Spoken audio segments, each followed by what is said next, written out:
Hi, Novak. It's been we haven't seen you since obviously how your U.S. Open ended. If you could just talk through what your process has been for processing how that tournament ended, what it's been like sort of having to accept that very sudden end to your tournament and trying to learn from it or move on from it, or what you've been doing in the last week or so since everything ended. Well, of course it was a shock to finish the U.S. Open the way it was finished for me. First time in my career that something like this happens. Of course, it could have happened earlier in my career. Could have happened to many players. That the ball hits a line umpire, and I was just unfortunate that I did hit a line umpire in a very awkward place. And look, there was a lot of speculations and discussions whether it was deserved or not. I accepted it and I moved on. I checked on Laura after the match. She said that she was fine. There was no big injuries. I felt really sorry to cause the shock and drama to her because she didn't deserve that in any way. She obviously is volunteering as well and doing her work. She loves tennis, and she's been there, as I understood, for quite a few years. And it's unfortunate, for both of us to kind of experience that, but at the same time, we probably had to experience something like that. Life just arranged things to happen in that way, which was very awkward and disappointing for me to finish off, as I said, the US Open that way, because I felt very good about myself, my game. I won the Western and Southern Open, played on the same courts of US Open, and came into the fourth round feeling really good, hitting the ball really nicely and confident, ready in every aspect. But it was totally unexpected and very, very unintended as well, of course, to hit her. But as I said, when you hit the ball like that, as I hit it, you have a chance to hit somebody that is on the court, and the rules are clear when it comes to that. So I accepted it, and I had to move on, and that's what I did. Of course, I did not forget about it. I don't think I'll ever forget about it, because it's one of these things that stays in your memory for the rest of your life. But I don't think I'll have any major issues coming back to the tour and being able to perform well and hit the tennis ball, of course, during the point. And I have my first chance here in Rome. It's great that I think I have a tournament like week or 10 days right after that happened, because I feel like the earlier I get back in a competition mode, the faster I'll overcome that memory and kind of reprogram it. So yeah, I'm hoping for the best, and I spent some time with my family, and I looked at my shoulder as well, that I kind of hurt a little bit when I fell down in that last game with Carreno Busta, and it's okay for now. So I'm going to be playing Rome and hopefully getting far here. Sorry everybody, but Ben was the only one to request a question. Anybody? Okay, Carol.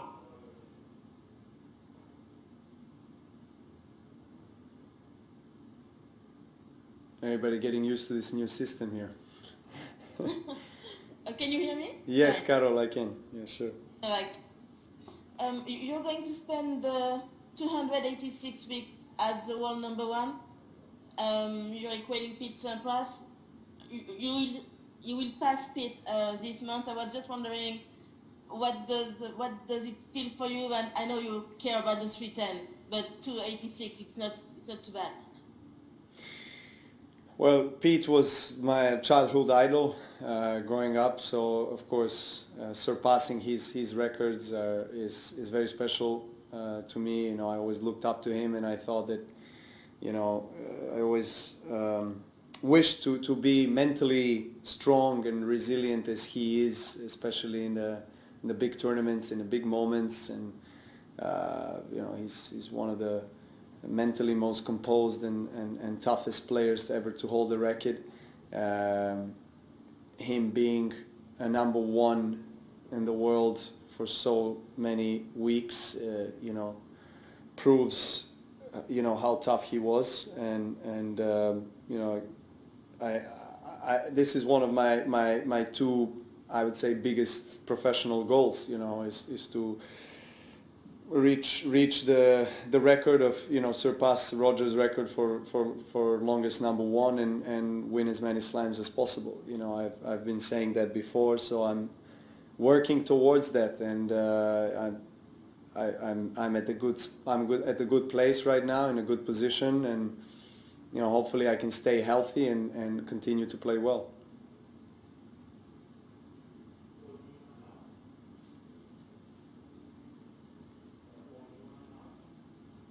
Maintenant.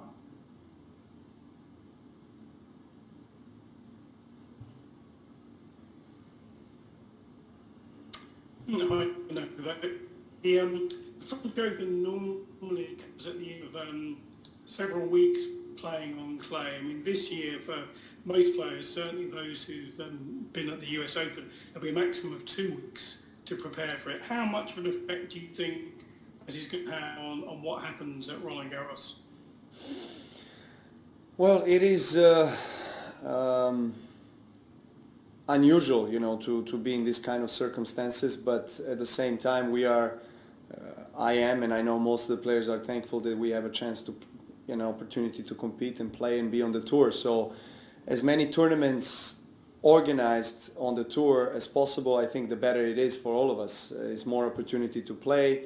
Of course, you do have a choice as well if you want to play or not in certain tournaments, but the big ones, all the top players, of course, try to be there and try to be part of them. As you said, for the guys who are playing US Open, it's very close, very tight, so that's why I think also Zverev and team have pulled out from Rome, because it's very close after an exhausting month of tennis in States on a different surface to come back and play within 2 days on different surface, different continent. It's very challenging. I've experienced that a couple of times in my career where I played finals of US Open, and then I had to go to indoor clay Davis Cups in my country and played, I think, a couple of times in the similar circumstances, so I know how demanding it is in every sense. But let's see how it turns out. Rafa obviously decided to stay on clay and practice. I mean, surely that gives him more advantage, but also, I mean, even if he didn't practice for that long on clay, he would still be the number one favorite in Roland Garros or any other clay tournament, because he's Rafa, and playing on clay, he's the ultimate challenge. But for most of the other guys, of course, is going to be adjustment challenge. How quickly can we adapt? How quickly can we really adjust to this new surface?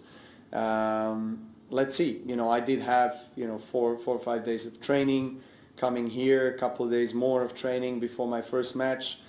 I think it is sufficient, but let's see on the court.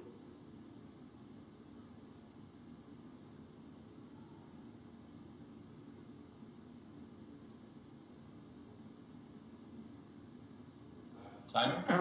Yeah. Hi Novak. I Hi. just wondered, did you watch any of the US Open after you left? And I wondered if you empathised with the kind of extreme tightness and nerves that both players talked about during the men's final.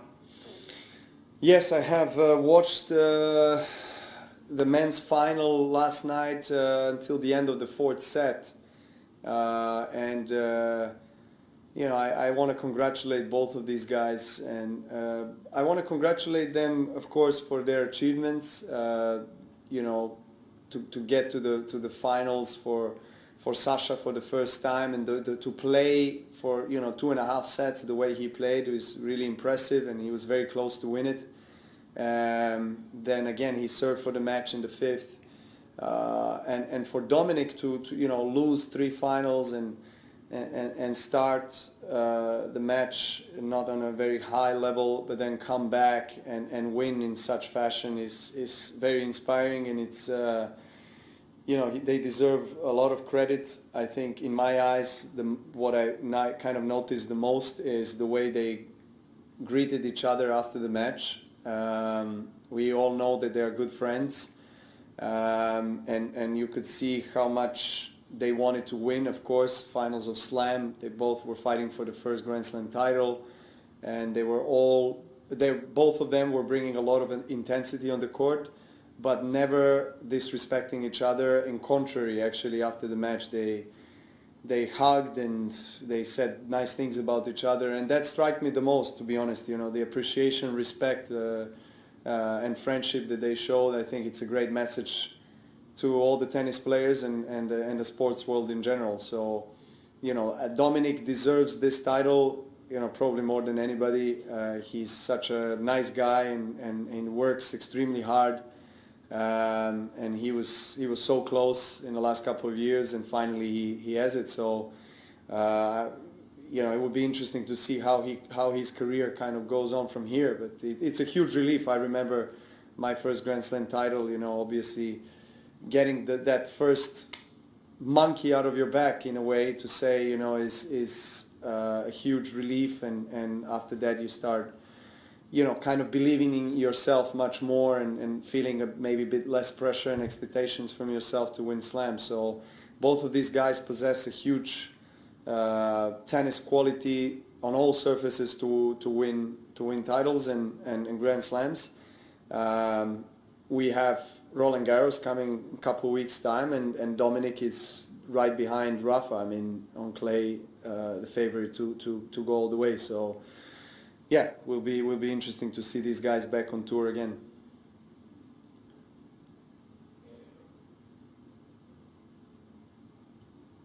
Eleanor, go ahead.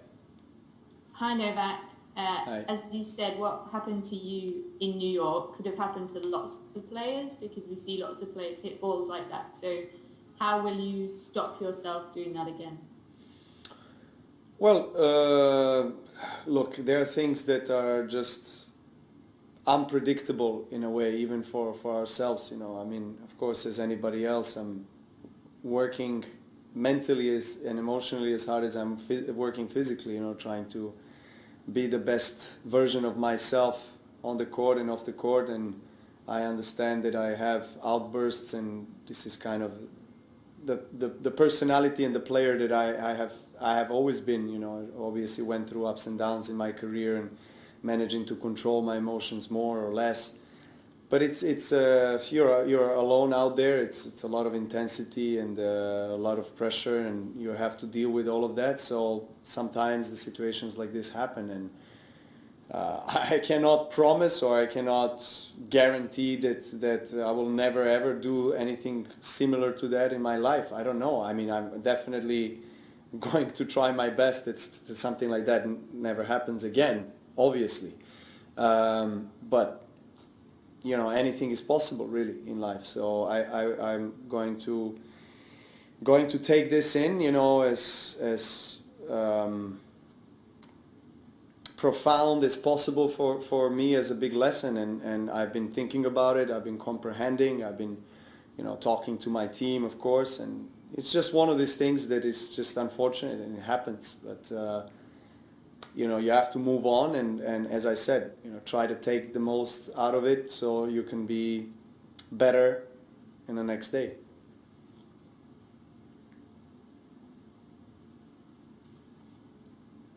Nate, go ahead. Hi Novak. I was just wondering, you were talking about this incident at the US Open lasting in the memory. If you do surpass the all-time record for Grand Slams and get past the 20 mark, do you think people will remember you as the greatest of all time, or will it have an effect on your legacy, this one moment? I don't know, to be honest, how to answer that question. I leave that to other people and their judgment. I, try to be honest and transparent, and respectful, and I try to represent the right values in life, and something that I grew up with, and I was fortunate to be surrounded with some people that really affected me in a very positive way, and gave me good foundation for my life and my behavior on and off the court. Of course, I'm not perfect. I have flaws. Whether that's going to stay as something that people will always remember, I don't know. Time will tell, I guess. We have last question now. Maybe, please. Yeah. I know that. I'm just curious how long you allowed like the frustration to linger, and when you kind of turned another page. Like I read some comments from Goran and also Stepanek, and they said at the moment it was very hard for you to take. So just curious, like, yeah, how you did deal with it. Well, I mean, of course, it was very hard for me to accept that right after it happened. I mean, for a couple of days, I was in, I was in shock, and I was shaken by the whole thing, and I as I said, I called Laura right away, and just check on her if she's doing fine, and that was important for me because I obviously did not want anything worse than what already happened. I didn't want her to get injury or something like that. She was good, so that gave me a relief, and of course time heals these kind of things, and it's, as I said, I will not forget about it. It will always be there, but I will have to accept it, and as I have, and move on, and embrace it as well, and kind of welcome it as a great lesson, because I mean I try to have that kind of a mentality where I, as weird as it sounds, but befriend that kind of experience, and try to really let it assimilate in my emotions, in my mind, and let it process, and let my mind process and my heart what has happened, and then try to make the most out of it. I mean, take the lesson and move on wiser, hopefully, and richer in terms of experience. But it's going to be there. It's still there, of course, and you guys do a great job of reminding me of it. But it's okay. It's fine. A lot of people talk about it. I understand. It's very unusual for me, for anybody in the tennis world. And I understand that that's something that is going to stick with me for many years, but I'm fine with it as well, because in the end of the day I know that it was unintentional. I mean, of course, I didn't want to hurt her. It can happen. It could have happened maybe even before a few times in my career, and I know it could have happened a lot to other players. So it's not completely out of the blue, so to say. It's unseen situation in tennis, and we'll probably see some of that more in tennis in general in the future. Hopefully not so much, and hopefully not from my side.